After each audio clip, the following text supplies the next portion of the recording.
Madame, Monsieur, bonjour. Jeunes gens, femmes et jeunes filles en situation de vulnérabilité, enfants en situation difficile, personnes à besoins spécifiques et bien d'autres de nos concitoyens espèrent une main secourable pour poursuivre le combat de la vie et de la réalisation de soi. Certains sont exaucés, d'autres attendent toujours et témoins de leurs difficultés.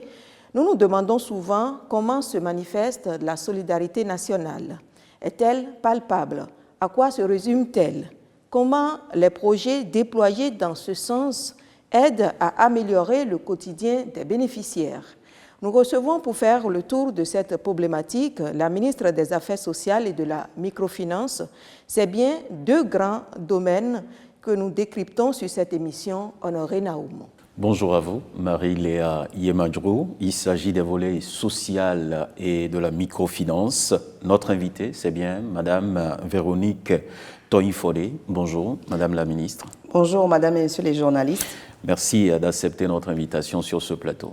C'est moi qui vous remercie de m'accueillir et j'en profite pour saluer également les téléspectateurs qui nous suivent en ce moment. Je voudrais vraiment vous amener dans l'univers des personnes portant un handicap dans notre pays. Alors, de 2016 jusqu'à ce jour, qu'est-ce qui a été fait concrètement en direction de ces personnes-là? Alors, puisque vous me mettez la période 2016 à nos jours, je voudrais rappeler qu'avant 2016, les personnes handicapées étaient délaissées, c'est-à-dire qu'il n'y avait pas de mesures spécifiques pour elles. Et de 2016 à maintenant, il y a eu d'abord des mesures spécifiques à travers une loi et des décrets d'application qui permettent de régler de façon efficace et durable des problématiques qui sont liées au handicap. Et ce changement remarquable peut se voir déjà à travers, par exemple, les concours à la fonction publique, parce qu'il faut dire que ces décrets d'application sont vraiment focalisés sur l'employabilité, l'éducation, la formation. Mais je parlais des concours de la fonction publique. Le dernier concours au profit du ministère de la Justice, les personnes handicapées ont pu non seulement participer, concourir, mais le quota de 5% qui leur est réservé a été respecté. Et il y a d'autres concours également par la suite qui ont eu lieu et pour lesquels ils ont aussi pu s'inscrire et pu concourir et nous attendons les résultats. Au-delà de ces quotas, il y a l'inscription, l'âge de 5 ans, la majoration, pour que les enfants handicapés puissent s'inscrire même s'ils sont un peu en retard, ou alors que ce soit au niveau des inscriptions pour les concours, cette majoration de 5 ans est de mise. Il y a bien sûr des appuis au niveau de leurs entreprises. Lorsqu'il y a des personnes handicapées qui veulent monter une entreprise, l'État leur vient en soutien. Mais lorsque les entreprises emploient aussi des personnes handicapées, la part patronale est payée par l'État. Donc, il y a une exonération aussi des taxes donc, pour les personnes handicapées, par rapport même à leur appareillage, etc. Il y a beaucoup de mesures qui découlent de ces textes et certaines sont déjà mises en application.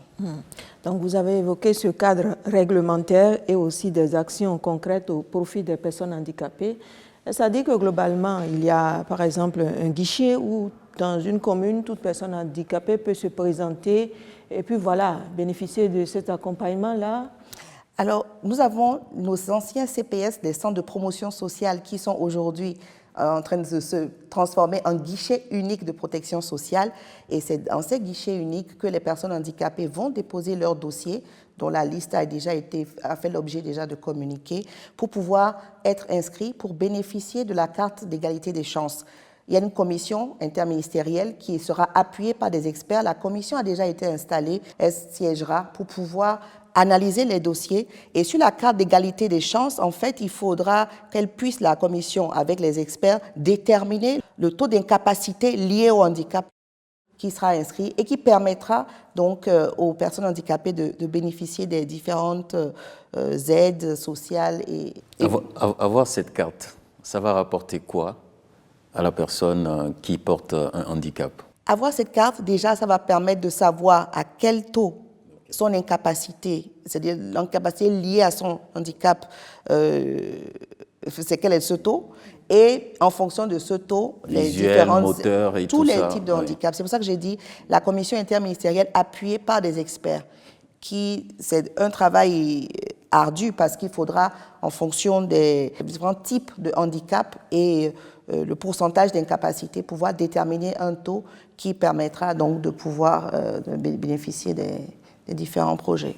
D'accord. Alors, on sait très bien que le temps a été donné par le chef de l'État, lui-même rencontrant bien entendu un gratin de personnes portant un handicap dans notre pays. Je vais vous inviter à suivre un élément témoin qui fait un retour un peu sur les motivations de cette vision du gouvernement en ce qui concerne bien entendu les personnes portant un handicap dans notre pays. Nous suivons. Elles étaient souvent stigmatisées, discriminées et défavorisées au Bénin. Les personnes en situation de handicap, longtemps abandonnées, occupent désormais une place de choix dans le PAG. En vue d'une meilleure intégration sociale de cette couche particulièrement vulnérable, le président de la République du Bénin a pris des mesures pour l'opérationnalisation de la loi numéro 2017-06 du 29 septembre 2017 portant protection et promotion des droits des personnes handicapées en République du Bénin. À tous les niveaux, nous allons développer un programme de construction d'infrastructures, de formateurs et de formation des formateurs à l'avenir. Et nous allons appuyer également les privés qui sont dans ce domaine-là. C'est vrai, ce ne sera pas à tout venant. Nous allons agréer les établissements qui vont présenter les standards requis. Et ceux-là vont être subventionnés, vont être suivis afin que ce ne soit pas simplement les structures publiques qui soient les seules en situation d'éducation et de formation des personnes porteuses de handicap. Toutes ces dispositions juridiques en faveur de cette couche sociale égayent les cœurs des cibles qui expriment leur soulagement et leur totale satisfaction. Les décrets adoptés pour la compensation du handicap dans le secteur de l'emploi, dans le secteur de l'entrepreneuriat, dans le secteur de l'éducation également et dans le secteur d'accès aux aides techniques, je pense que c'est des efforts louables. Il faut dire que notre pays connaît de grandes avancées et ces avancées, elles sont visibles surtout lorsque les bénéfices sont partagés par toutes les couches. Félicitations au chef de l'État et du gouvernement. Vous n'êtes pas sans savoir que nous sommes en train de courir après ces décrets d'application durant 6 ans. Mais aujourd'hui, le chef de l'État a promulgué la loi portant protection et promotion des droits des personnes handicapées et a pris les décrets. C'est une première au niveau de notre pays. Et je crois que c'est une très grande avancée au niveau de la sous-région. Il a fait bonne œuvre. Vous savez, quand vous sortez du pays aujourd'hui, le Bénin est cité en exemple par rapport à la protection, à la législation, par rapport aux mesures gouvernementales qui sont prises pour assurer, faire bénéficier des personnes vulnérables leurs droits. Depuis la science des décrets, il n'y a pas de jour où il n'y a pas de bonnes nouvelles venant du gouvernement depuis. Nous sommes contents. En tant que promoteur d'école et responsable d'association, je sais que les personnes handicapées souffrent beaucoup. Avec ces décisions, nous sommes très heureux, très heureux, parce que c'est des bénédictions sur les personnes handicapées. Alors, Madame la Ministre, pouvons-nous en déduire que les personnes handicapées jouissent déjà de toutes les mesures de facilité et d'inclusion possibles? Les commissions travaillent, comme je vous ai dit tout à l'heure, par rapport à l'établissement et la mise à disposition gracieuse de la carte d'égalité des chances aux personnes handicapées. Et c'est lorsque les personnes auront ces cartes d'égalité que cela permettra de pouvoir bénéficier des différents projets qui leur sont alloués. Mais par contre, déjà là, on peut dire que le quota au niveau de la fonction publique est respecté et par rapport aux inscriptions dans les différents établissements ou au concours, la majoration d'âge également est prise en compte. Des établissements privés qui font de l'éducation inclusive également seront appuyés chaque année pour que l'État contribue davantage donc, à l'éducation des personnes handicapées. Que comprenez-vous à la situation de ces personnes que nous voyons dans les rues et dans les marchés, handicapés et qui mendient pour survivre? Je pense que par rapport à ce phénomène, il y a beaucoup de sensibilisation qui doit s'effectuer et elle se fait déjà par nos services et aussi l'appui de certains leaders d'opinion, des leaders religieux, parce que par rapport à ce phénomène, parfois certaines religions sont aussi en cause, c'est-à-dire il y a un phénomène de mendicité qui est un peu entretenu à ce niveau-là par rapport à des concepts qu'il faut un peu déconstruire peut-être. Est-ce que, selon vous, franchement, l'administration que vous dirigez est au rythme des attentes des personnes handicapées? Ça avance le plus vite possible. Toute la célérité que nous pouvons y mettre, c'est fait puisque déjà, il y a des arrêtés qui sont signés suite à la prise des décrets il y a 1 an. Alors, parlons à présent d'un autre volet donc, de votre cahier de charges. Il s'agit donc de la formation. Le gouvernement du président Talon dit faire du renforcement des capacités, donc du capital humain, une priorité. Vous avez alors conçu le projet Arche Formation.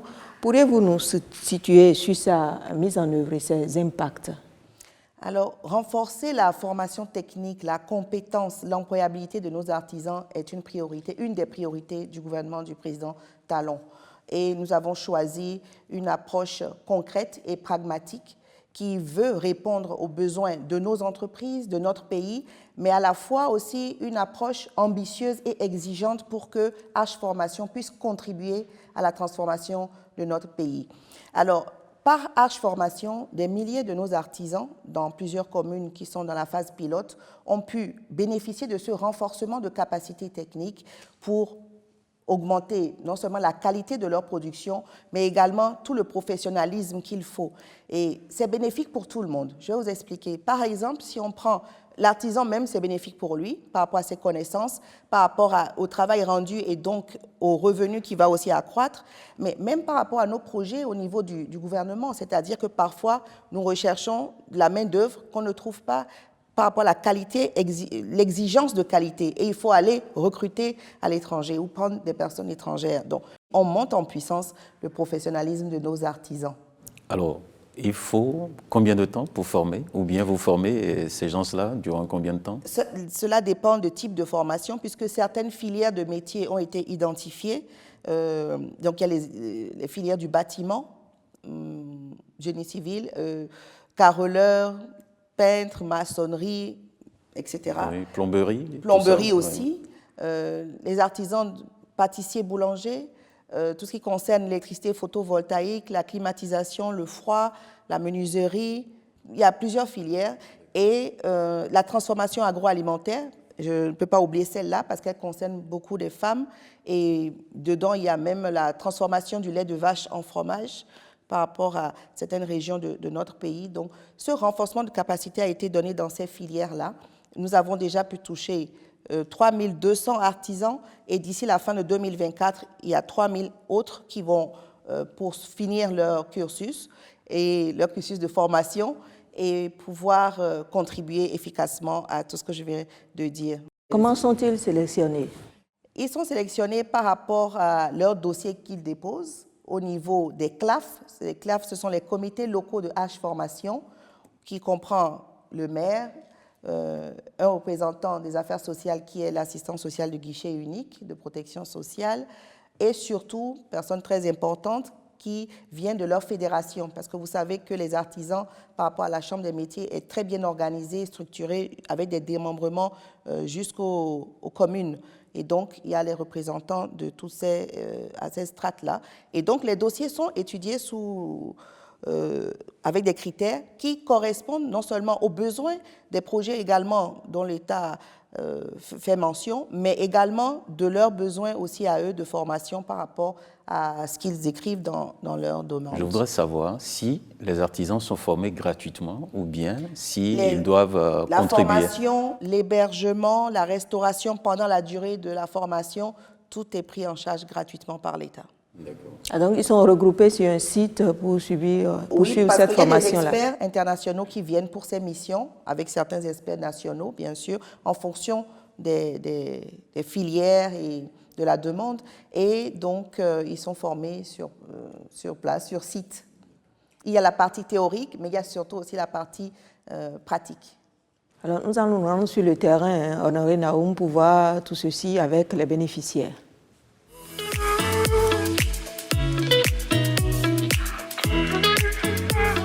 Au Bénin, le secteur de l'artisanat occupe 13% de la population active et contribue à environ 12% du produit intérieur brut PIB avec des milliers de jeunes concernés. Au regard de l'importance de ce secteur, le gouvernement du président Patrice Talon a initié le volet formation du projet Arche pour sortir les artisans de la pauvreté et leur permettre une autonomisation effective.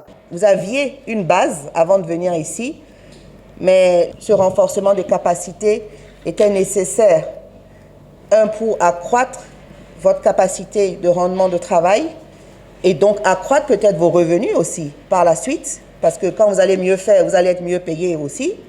Et cela aussi va vous ouvrir des portes, des opportunités d'emploi, certainement. Les artisans et artisanes recensés dans toutes les communes sont formés dans les domaines de l'énergie photovoltaïque, le froid et la climatisation, la transformation agroalimentaire, la restauration et la pâtisserie, la mécanique auto, l'aménagement paysager, l'électricité bâtiment, la maçonnerie et bien d'autres métiers.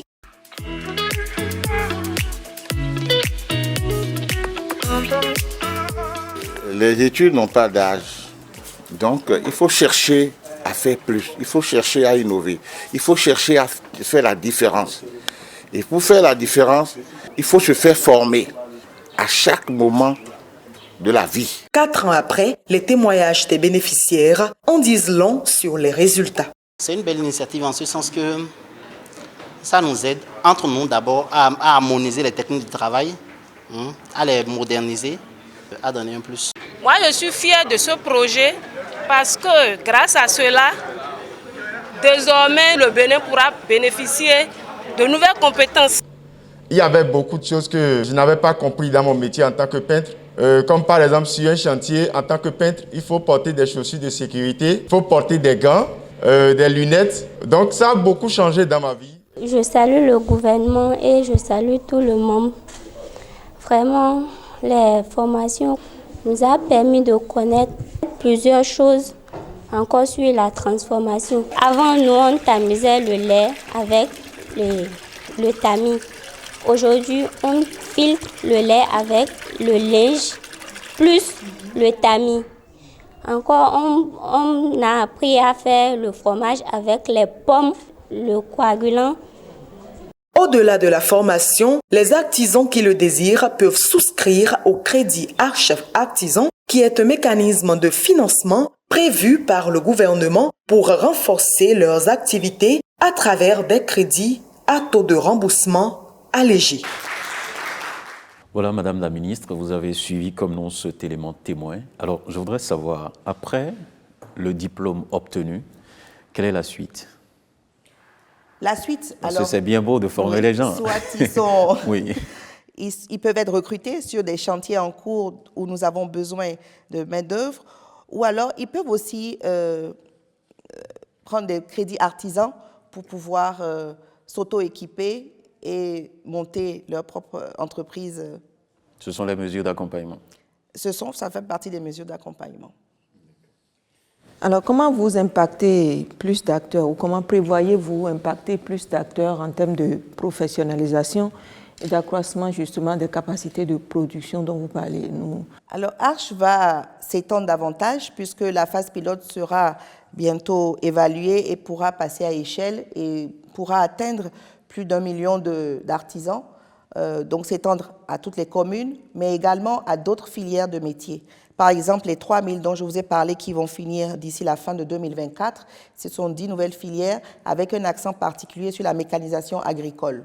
Cette mécanisation agricole, cette formation en mécanisation agricole qui n'existait pas lors des précédentes formations. Nous allons poursuivre donc cette émission, mais en allant vers les filles qui ont vraiment d'intérêt pour vous, compte tenu bien entendu de votre secteur. Alors, si l'intervention des régimes précédents a constitué en des exonérations et subventions, Comment le gouvernement de Patrice Talon et le ministère des Affaires sociales ont-ils structuré l'appui de l'État en direction des filles? Alors, les filles sont les femmes de demain et l'État a choisi de faire de cette cible une priorité également, entre autres, parce que l'éducation des filles fait partie des piliers de développement d'une nation, vu leur nombre aussi. Et aussi parce que dans les foyers démunis, il faut dire que lorsque les personnes sont confrontées à des difficultés financières, les premières personnes à qui on demande d'arrêter l'école, ce sont les filles. Donc, la stratégie pour maintenir les filles dans le système éducatif, il y a plusieurs stratégies. Il y a la distribution des kits scolaires, chaque année 500 000 kits scolaires, mais également les transferts monétaires aux familles pauvres. Déjà, depuis décembre 2021, là, nous avons pu couvrir 30 000 ménages. Les filles reçoivent au cours primaire, CM1, CM2, 450 francs CFA par jour, donc par fille, pendant 9 mois. Et au cours secondaire, de la 6e en terminale, 600 francs CFA par jour, par fille, pendant 9 mois. Cet argent échoue où? Sur le numéro de leurs parents. De leurs parents. Voilà. Mais en dehors de ça, il y a un autre programme de Cash Plus Care qui est spécifiquement orienté vers les 26 communes des départements du Nord et qui ont permis de couvrir 130 000 filles. Et là aussi, ce sont des transferts monétaires. Ce point spécifique vous est fait là parce qu'il est important pour nous de les aider à être plus résilientes face au risque de mariage précoce dans certaines zones et aussi pour les maintenir à l'école. Sans ces appuis, peut-être que certaines n'y seront plus. Il y a aussi des bourses pour les 10 meilleurs de chaque département, des bourses de 38 500 francs CFA, voilà, par fille, par mois, pendant 3 ans. Et pour les filières scientifiques de la série C, et STI, STA, il y a également des bourses d'accompagnement pour pouvoir stimuler davantage le choix des filles vers les filières scientifiques. Alors, ces montants sont décaissés et envoyés donc vers les numéros de leurs parents. Comment se fait le suivi? Comment on sait que la jeune fille ou la petite fille, effectivement, jouit de cet accompagnement de l'État et que ça ne sert pas à d'autres besoins? Où nous avons les guichets uniques de protection sociale où les assistants peuvent suivre. Et au niveau de certains projets comme le projet SWED, il y a une unité de gestion avec des points focaux également au niveau des localités qui permettent de suivre et de rendre compte puisque le suivi se fait en collaboration avec les enseignants et les directeurs d'école puisque lorsque les enfants échouent, par contre, ils perdent le bénéfice de la bourse au profit d'autres. Les enfants échouent, c'est-à-dire? Au bout d'une année scolaire, oui. Il y a la conditionnalité de passer en classe supérieure. Est-ce qu'il y a un accompagnement scolaire de ces enfants? Oui, certains enfants, par exemple, bénéficient de cours de renforcement et il y a aussi toutes les sensibilisations qui sont menées pour les maintenir focusés sur l'éducation, sur l'école. Nous parlons de combien de bénéficiaires environ? 30 000 filles bénéficiaires pour les premiers types de transferts et le transfert qui concerne les 26 communes du Nord, c'est 130 000 filles.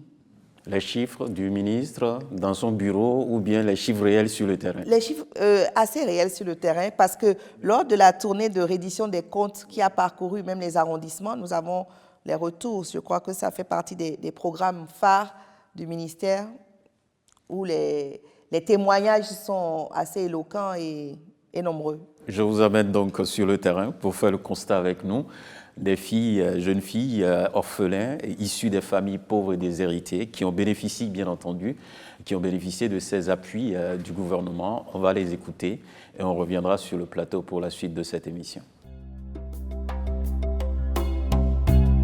Une fille à l'école est un gain pour toute la nation, dit-on. Cet adage pris pour un tabou à une certaine époque, du fait des pesanteurs sociologiques, a pris toutes ses couleurs depuis quelques années au Bénin. Grâce aux nombreux efforts consentis par le gouvernement, avec l'appui des partenaires techniques et financiers, la nécessité d'inscrire les filles à l'école et de les y maintenir jusqu'à l'achèvement du cycle scolaire préoccupe au plus haut point les gouvernants. Les statistiques montrent qu'une fille sur 10 est mariée avant l'âge de 15 ans au Bénin en 2018, ce qui contribue à creuser les disparités entre le taux de garçons et de filles à l'école au fil des années.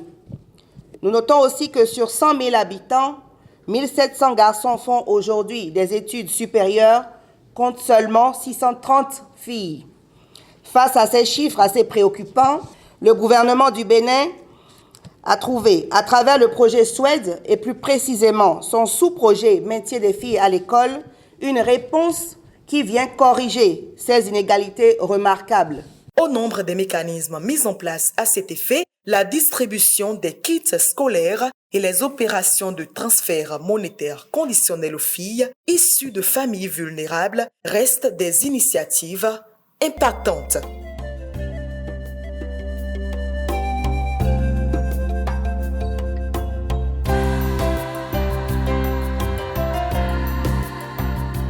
À la veille des rentrées, je n'ai rien sur moi. Je n'ai même pas la fourniture scolaire. Et donc, j'étais très soucieuse. C'est là qu'ils m'ont aidé avec des fournitures scolaires et des cahiers à l'appui. Depuis la seconde jusqu'en terminale, ça a été très facile pour moi de continuer l'école parce que ma mère n'a plus rien à dépenser. Ainsi, depuis octobre 2020, plus de 30 000 filles reçoivent à chaque rentrée des classes ces kits composés de fournitures scolaires, d'ouvrages au programme, de sacs solaires et de tenues kaki confectionnées par les autres bénéficiaires du projet. Au-delà des kits scolaires, ces filles et leurs familles bénéficient également des transferts monétaires conditionnels. Il est question de donner 450 francs pour les filles du primaire et 600 francs pour les filles du secondaire par jour sur 3 ans, soit un budget total d'environ 9 355 550 000 francs CFA. Et les bénéficiaires n'attendaient pas plus. Avant, pour venir à l'école, mon grand frère m'aide avec un montant de 100 francs. Et quand je viens à l'école, j'essaie d'amadouer mes camarades pour qu'ils puissent m'aider avec un montant de 100 francs en plus, ce qui me fait 200 pour toute la journée. Grâce au soutien du gouvernement à travers le projet SWED, je perçois 13 200 par mois, ce qui me fait 600 francs par jour. J'étais à 100 francs par jour. Et maintenant, grâce au projet SWED, je suis maintenant à 600 par jour. Je remercie le président de la République du Bénin et je fais le vœu de poursuivre mes études jusqu'à l'université, de devenir quelqu'un de meilleur demain. En dehors du projet SWED, le programme Cash plus Cœur vise également à réduire la pauvreté des ménages et travailler sur les normes néfastes qui perpétuent le phénomène du mariage des enfants et à œuvrer au maintien des filles à l'école.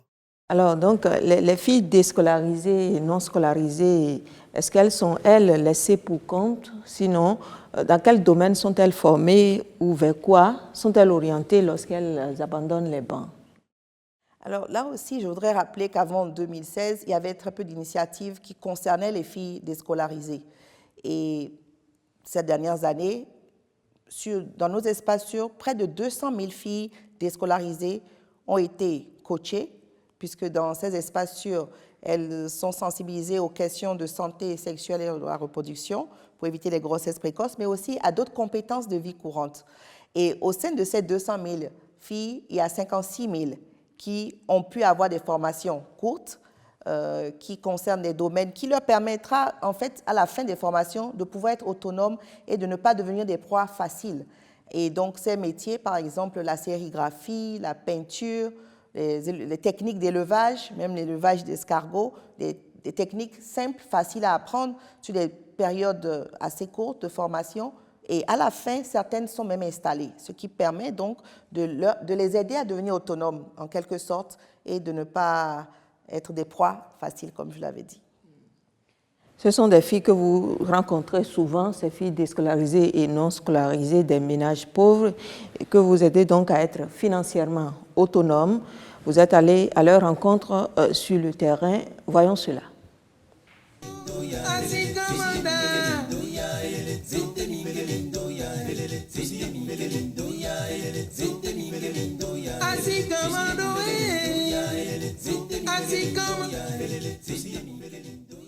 J'ai laissé les études en classe de la première parce que je n'avais pas les moyens pour continuer l'école. Lorsque je fréquentais, c'est en ce moment le projet SWED m'a appris. Et il nous a commencé par donner des cahiers et autres choses. Et maintenant, lorsque j'ai laissé les cours, je ne savais même pas que le projet SWED est encore derrière nous. pour nous suivre. Et lorsque je suis à la maison, c'est en ce moment les animateurs sont venus nous chercher et ils nous ont inscrits. Et on a choisi le travail qu'on veut et on a commencé.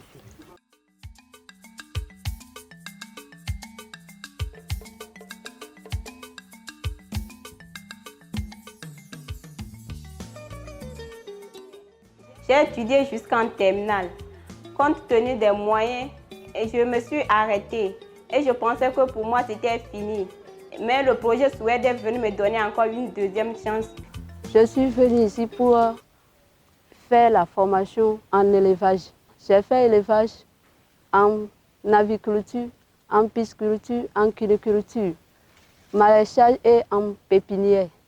Avant, je ne connais rien par rapport à toutes ces choses-là. Mais maintenant, je comprends comment on peut élever une poule, et comment faire la pépinière, comment élever lapin. J'ai appris toutes ces choses-là et comment préparer, comment faire leur provende.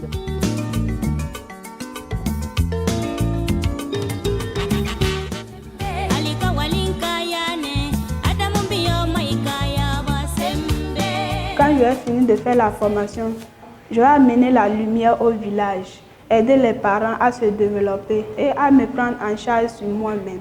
Car une fille doit apprendre un métier pour ne pas attendre son mari demain. Mi machine non ni o ko blo ko ro po mo. Tin wai. Nu ka di onu kegero present me. Ndo machine da ya. Nwe ka na mi machine non ni o. Level don to e o. Nje kwe pleji. Kwe nple da ye o. Wa mo deuxième main devo. Be don mi. Bon level ho. Machine na mi lo wezo bon wa to mo devo bo ko tombo kona. Ta ahome mi nono pa mi denyamo abo nyinyo nyindeo donc tu vas pla mi formation lo mi va ponyamo abolo en ngangare kale me mi onyo shwa mi dana home king alo mi ofi wo mi dana home agbongo sansan fa tu vas pla mi va tojo mi va nyamo en ngangare ka yenyi ne pomo mi de donde cha yenyi mo mi lebudio so tutu emi o mi he mi va nyinde kale e some imi o cha ole ha chu pla mi do e mi gbe pla do ke mo mi va pole ha chi ava ido.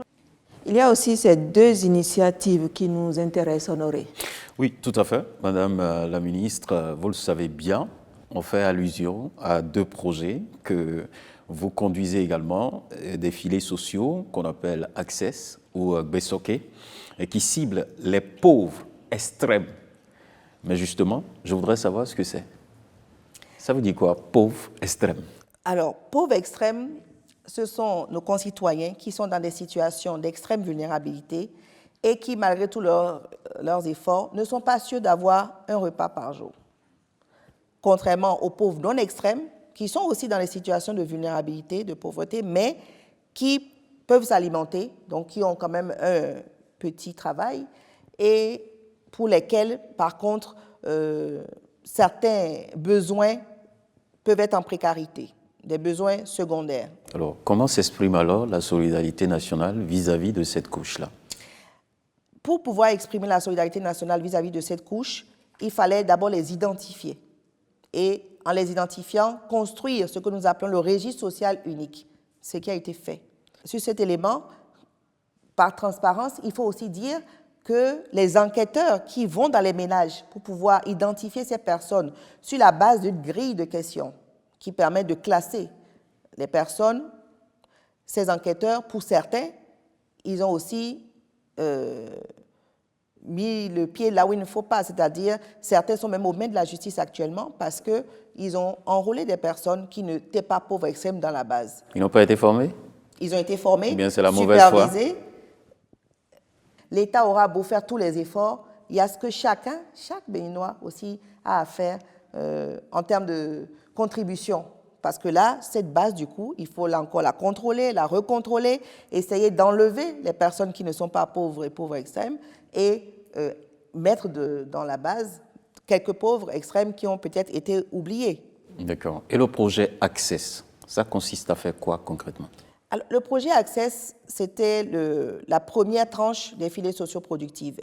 Ce projet s'est terminé depuis 2018 et a consisté dans des transferts monétaires à 20 000 ménages pauvres pour la subsistance alimentaire. Il y a eu un tel engouement pour ce projet que maintenant nous sommes arrivés au projet Gbesoke, dont vous avez parlé, qui également s'occupera de transferts monétaires, mais productifs.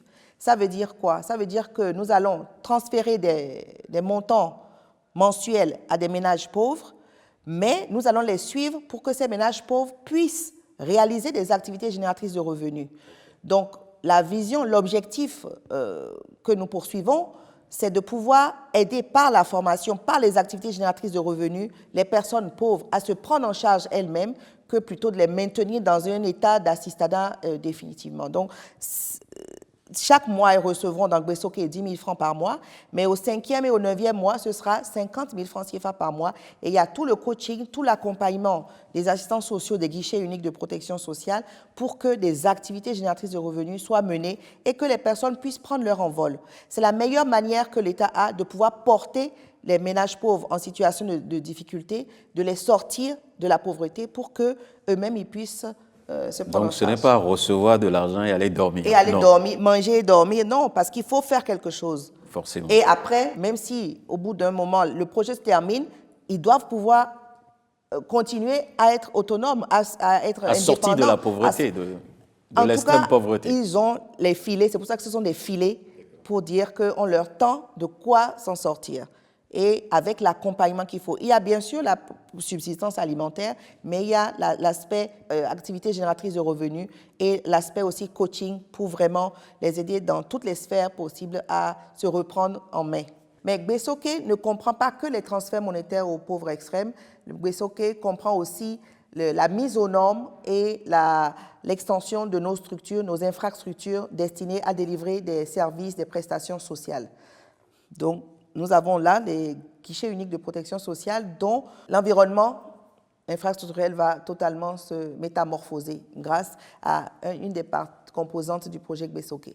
Alors, la nouvelle politique pénale de l'État, parlons-en surtout en matière de violence basée sur le genre, cette politique, elle est coercitive, il faut le dire, avec à la clé le renforcement de l'arsenal institutionnel aussi, de l'INF et un régime juridique foisonnant.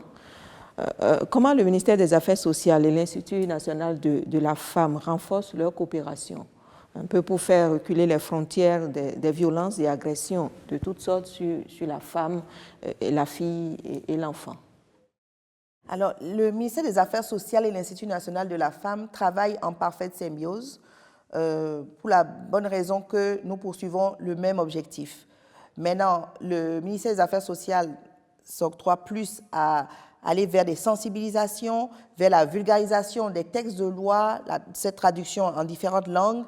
Nos assistants sociaux dans les centres les guichets uniques de protection sociale vont dans les médias, les radios locales pour pouvoir parler de ces lois, de tout l'impact qu'il faut en retenir. Et l'Institut national de la femme a été redynamisé sous le leadership de volonté politique très forte du gouvernement du président Talon pour pouvoir être un bras opérationnel pour la dénonciation, pour le recueil de ces dénonciations par le déploiement des points focaux dans toutes les institutions, les écoles, les universités, les marchés un peu partout, et aussi pour aller vers la répression, pour vraiment décourager les prédateurs qui continuent de chosifier la fille, la femme. L'Institut national de la femme a la possibilité de se porter partie civile devant les juridictions, même pour les cas où les familles renoncent aux plaintes. Parce que vraiment, le gouvernement est déterminé à ce que cette violence, ces viols sur les petites filles et consorts, que cela s'arrête. Mieux, dans l'arsenal juridique dont vous avez parlé, il y a une clause spéciale qui est inédite, qui est l'interdiction de relations amoureuses et ou intimes entre l'enseignant ou le formateur et son apprenante ou son élève. Ou alors l'enseignant change d'école, mais ce n'est pas possible. Et cela nous distingue réellement par cette volonté de vouloir aider nos filles, non seulement par les transferts monétaires dont nous avons parlé tout à l'heure dans les cas des ménages pauvres, mais également dans leur protection entière pour poursuivre sans entrave, sans chantage sexuel, leur scolarisation pour aller le plus loin possible. C'est des filles mineures ou il y a les majeurs aussi qui sont interdits de relation avec les enseignants? Même si les majeurs, et leur consentement ne compte pas. Parce que si elles sont dans une université, dans l'amphithéâtre où a lieu le cours, le professeur qui est là n'a pas le droit d'avoir une relation intime avec son élève. Alors, est-ce que, concrètement parlant, le gouvernement de Patrice Talon assure donc un environnement protecteur aux enfants en situation difficile dans notre pays? Aux enfants en situation difficile, il y a plusieurs stratégies. Nous n'avons pas pris la stratégie de l'orphelinat, par exemple, de créer des orphelinats publics, mais nous avons pris la stratégie d'assainir le milieu des centres d'accueil et de protection de l'enfant, des KPE, et lorsque cet assainissement sera terminé, qu'on puisse apporter également l'aide de l'État dans ces KPE où se situent certains enfants orphelins. De façon générale, il y a également la ligne d'assistance aux enfants, qui est un outil, un mécanisme très fort pour pouvoir dénoncer les cas de maltraitance, de violence, d'abus vis-à-vis des enfants. Et lorsque les appels sont pris par les téléconseillers, ce sont des appels gratuits, cela permet en amont aux assistants sociaux des guichets uniques vers lesquels sont référées ces plaintes de pouvoir enquêter, solutionner, orienter, conseiller, assister les familles ou les enfants qui sont en cause. C'est suffisant selon vous? Est-ce qu'on ne peut pas faire plus que ça? Rien n'était fait dans le secteur par rapport à ça. C'est déjà beaucoup. Vous savez, de pouvoir déjà dire, dans la maison à côté, on est en train de blesser un enfant et de tabasser jusqu'au sang un enfant et qu'on puisse résoudre cela, vous pensez que ce n'est pas suffisant? Non, je n'ai pas dit ça. Je vous pose juste la question. C'est un mécanisme qui n'existait pas. Qui n'existait pas. Qui a été mis en place depuis 2020 et qui, en fait, est déclencheur de toutes les autres actions que les assistants sociaux peuvent mener localement auprès des cibles. Ces lignes sont connues des populations ou c'est dans Il y a eu beaucoup de communication sur la ligne, sur le numéro de l'AE, mais cela fait partie des mécanismes. Il y en a d'autres. Je vous ai mis en lumière les plus importants. Par rapport au centre d'accueil et de protection, les actions d'assainissement ont débuté il y a un bout de temps. Ça veut dire que ce n'est pas fini parce que vous dites qu'il faut attendre la fin de l'assainissement pour soutenir ces structures, souvent privées et confessionnelles qui... Voilà. Alors, il faut dire qu'il y a eu un décret d'application qui a revu les normes pour vraiment prendre en compte le contexte actuel. Donc, c'était des anciens, très vieux décrets. Et maintenant, les structures sont amenées à devoir se mettre en règle par rapport à ces normes et standards qui sont demandés par l'État et de demander un agrément. Donc, ils doivent avoir un agrément et il y a maintenant tout le suivi et le contrôle pour être sûr que même si on a eu un agrément, on ne doit pas baisser les bras. Et la vie et la santé de nos enfants dans ces KPE ne doivent pas souffrir de moindre doute. L'État n'ouvre pas des orphelinats, mais voilà, voudrait donner des agréments à ceux qui veulent jouer ce rôle de solidarité. N'est-ce pas aussi leur compliquer un peu ou atténuer leur volonté? Pas du tout, parce que ce n'est pas contraignant puisque c'est pour le bien-être de l'enfant. L'État n'ouvre pas des orphelinats, mais l'État a des centres d'accueil de transit de l'enfant dans la zone sud, centre et au nord. Et ces centres d'accueil de transit de l'enfant permettent de résoudre de façon épisodique le cas de certains enfants qui sont dans la rue ou qui sont en fugue. Mais par contre, l'État se réserve le droit de regarder ce qui se fait dans les KPE parce qu'il y a eu beaucoup de dérives.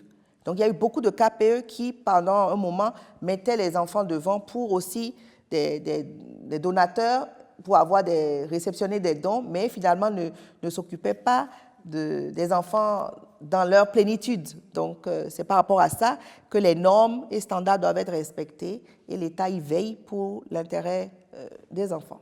Restons sur les dérives sociales dans notre société et bien entendu la délinquance juvénile. Par exemple, le gouvernement, à travers votre ministère, a initié donc un projet concernant bien entendu les classes socio-éducatives. De quoi il est question concrètement? Alors, les classes socio-éducatives sont nées d'une campagne précédente, qui est la campagne Agbazache, qui a permis au ministère de couvrir... Vous avez tellement de noms dans votre ministère. Oui, parce que c'est des noms que les cibles retiennent facilement et qui nous permettent de communiquer. C'est aussi un moyen de communiquer. Et donc, les campagnes Agbazache se sont déroulées dans les lycées et collèges et ont permis de sensibiliser les enfants, la jeunesse, pour la prévention des grossesses et des maladies sexuellement transmissibles, mais également de les initier au concept d'estime de soi, de certaines compétences de vie, de certains risques également. Et c'est avec tous ces échanges qu'on a compris qu'il fallait pérenniser les bienfaits de cette campagne et il fallait continuer à ce que, parce qu'il y avait le besoin qui était là et qu'il fallait continuer à insérer dans une sorte de... Parce que nous, quand on était plus jeunes, il y avait l'éducation familiale, sociale, mais voilà, l'éducation civique se termine au primaire et au collège, il n'y a plus rien. Donc, il fallait quand même poursuivre encore ce renforcement de capacité des jeunes. Et donc, les classes socio-éducatives sont nées de ça pour freiner certaines dérives sociales, pour freiner le recul de certaines valeurs humaines, cardinales, et de certaines valeurs patriotiques aussi, dont j'ai parlé tout à l'heure, et en même temps planter les graines de l'excellence, planter les graines du mérite du travail, de l'éthique, du respect de soi et des autres, etc. Donc c'est un peu ça la vision des classes socio-éducatives. Et la mise en œuvre est effective déjà? Déjà, à travers 20 lycées, collèges sur toute l'étendue du territoire, donc on a pris un peu partout dans les départements, et nous passons normalement à 50 collèges cette année, avant d'arriver à échelle après évaluation en 2026. Comment amenez-vous les parents et les communautés à prendre le relais de cette éducation? Alors, nous faisons beaucoup de sensibilisation qui inclut en même temps les enfants et les parents, déjà à travers le dialogue parents-enfants qui est creusé, destiné à aider les parents à mieux échanger avec leurs enfants qui sont dans ce besoin. Et donc, il y a aussi les classes des parents que les assistants sociaux mènent. Ce sont des écoles des parents, classes des parents, où on discute. Par exemple, quand il y a eu la flambée du phénomène de la cybercriminalité, on a eu ces échanges avec les parents pour leur expliquer et vraiment aller au plus loin possible, en profondeur, sans tabou, dans les éléments de dialogue avec les enfants. D'accord. Merci beaucoup à vous, Madame la Ministre. Le troisième pilier du PAG 2021-2026 est intitulé « Accroître durablement le bien-être social des populations ». Marie-Léa. Oui, et cela passe donc par le projet Arche Assurance Maladie. Alors, actuellement, comment s'est expérimentée cette assurance-là? Combien de Béninois y ont accès? Alors, il faut aussi rappeler pour ce projet d'assurance maladie que depuis les indépendances, aucun système d'assurance maladie offert par l'État n'a pu prospérer. Même pas le RAMU qui a fait quelques ébauches avant 2016. Et donc, à partir de 2016, des études de faisabilité ont été menées. L'identification dont je parlais tantôt des ménages pauvres, parce que l'État garantit dorénavant 100% de gratuité des soins de santé primaire aux pauvres extrêmes et 50% de gratuité aux pauvres non extrêmes à travers les affections qui sont contenues dans un panier de soins. Et aujourd'hui, il y a 1 million de nos concitoyens qui ont déjà la carte Arche, mais c'est une base normalement qui est dynamique, c'est-à-dire qu'elle n'est pas figée. Je suis pauvre aujourd'hui, pauvre extrême. Avec tous les programmes qu'on a évoqués tout à l'heure, il y a de fortes chances que je m'en sorte. Et donc, quand j'ai atteint un niveau, on me sort de la base et par contre, peut-être que s'il y a d'autres qui sont dans la difficulté, ils pourront rentrer dedans. Donc, c'est une base dynamique. Cela est constitué donc par le registre social unique. Alors donc, ce volet assurance maladie du projet Assurance pour le renforcement du capital humain, Arche, allège donc, comme vous le dites si bien, la souffrance de nombre de nos concitoyens. Marie-Léa. Oui, et vous vous rendez donc souvent sur le terrain pour des séances d'inspection du dispositif, comme l'on le note dans ce magazine.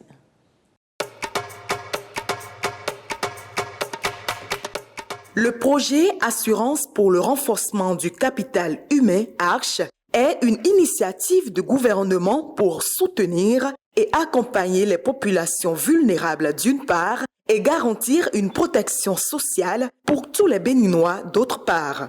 L'objectif général de ce chef-d'œuvre est d'accroître la capacité et l'accès aux services de base ainsi qu'aux opportunités économiques de façon durable et équitable pour tous les Béninois, surtout les plus défavorisés. Lancé en juillet 2019, ce projet est subdivisé en plusieurs volets, dont notamment celui de l'assurance maladie qui a démarré sur le terrain par la phase technique des enquêtes. Est-ce que vous vérifiez qu'effectivement les critères de pauvreté sont respectés? En fait, il y a 23 listes qu'on nous a faites. Projet pour le renforcement du système sanitaire, qui a une liste. Il y a aussi le projet H lui-même qui a aussi 2 listes. Il y a les pauvres extrêmes et les pauvres non extrêmes. Donc c'est suivant ces listes-là qu'on essaie de les enrôler. Ces enquêtes ont permis d'élaborer un registre social unique comportant la liste nominative de toutes les personnes pauvres et extrêmes pauvres du pays.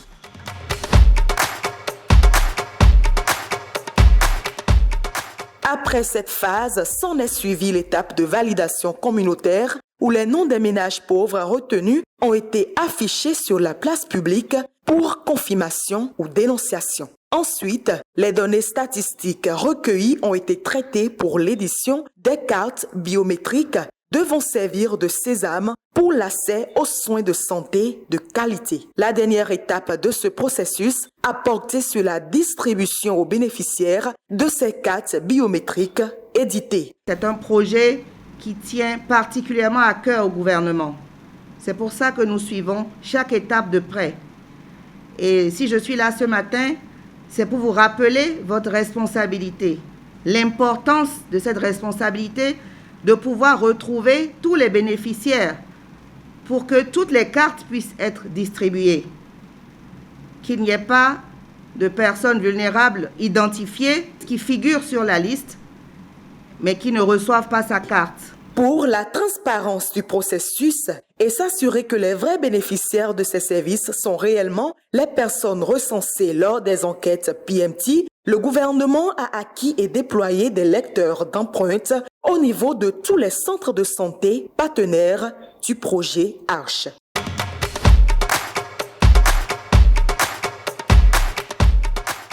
Avec ces cartes biométriques, les cibles sont gratuitement prises en charge dans toutes les consultations, dans les affections et soins médicaux, ainsi que dans les analyses biomédicales y afférentes. Le traitement les bleus. Nous c'est 14. Nous y amassi. Nous y on a nous des divo et de refio et nous servi bimi. Bokale don ni do tini do e on a nous se wa we. Chobono to hon to gbo. De nous be mi on. Ro 4 meton be azo. Bon il do to ko potaton, il do to ko potaton, pota kon mi on de lo wa mi yo. Et mi sa do fi. Bo 9 jours lo fi. Pour aller comme ça. Donc on les quoi après on est goûté au bon les bas sont les ouais t'es d'abord coup comme ça 3 mois pour m'y avoir fait consultation là et blonu mi fata mi to gbenu a kuna jara no bo wa do gbenu président mi ton po do gbenu check pipa ro ma wu de gbo do ho to me bo e do na alogo ene ma do ganan le o Jésus on a les procos de d'affaires ni hukamo burana et la médecin hukamo même moi mais c'est quoi mais c'est quoi parce que dépense de réflexion support dit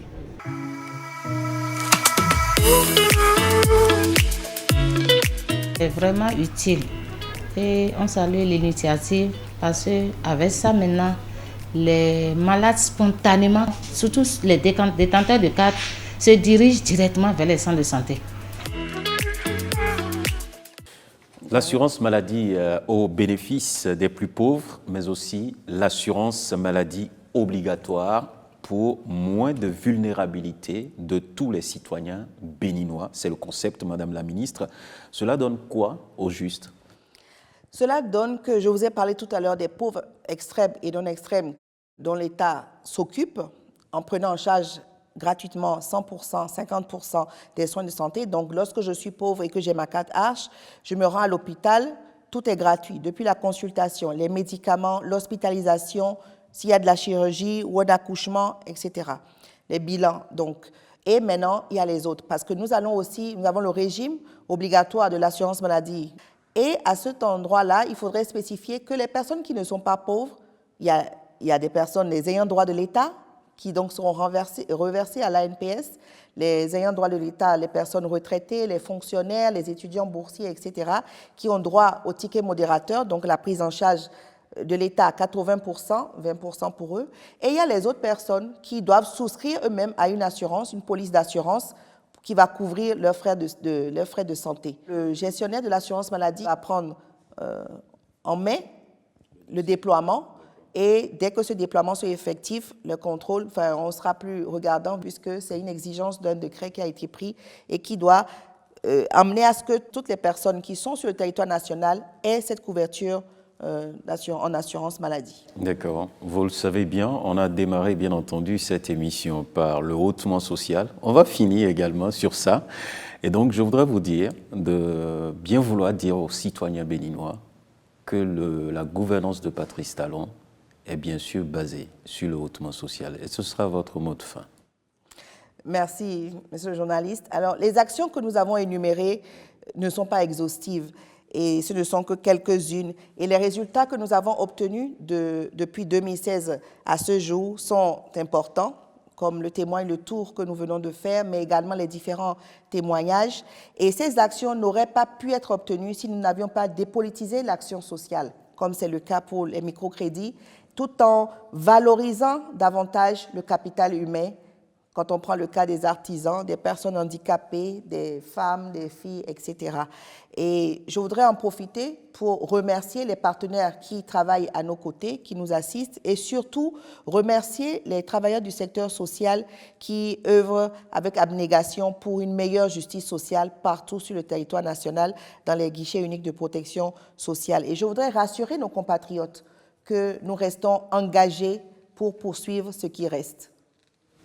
Nous sommes au terme de cet échange avec Madame la ministre des Affaires sociales et de la microfinance. Tout à fait, Marie-Léa Yemajro. Vous l'avez entendu, le gouvernement, à travers le ministère des Affaires sociales et de la microfinance, poursuit bien entendu les efforts de solidarité nationale envers enfants, filles, personnes portant un handicap, femmes, personnes âgées. Le Bénin compte tenir la promesse et ne laisser personne de côté conformément à l'agenda des objectifs de développement durable. Est-ce que ces objectifs seront atteints à la fin du mandat du président Patrice Talon?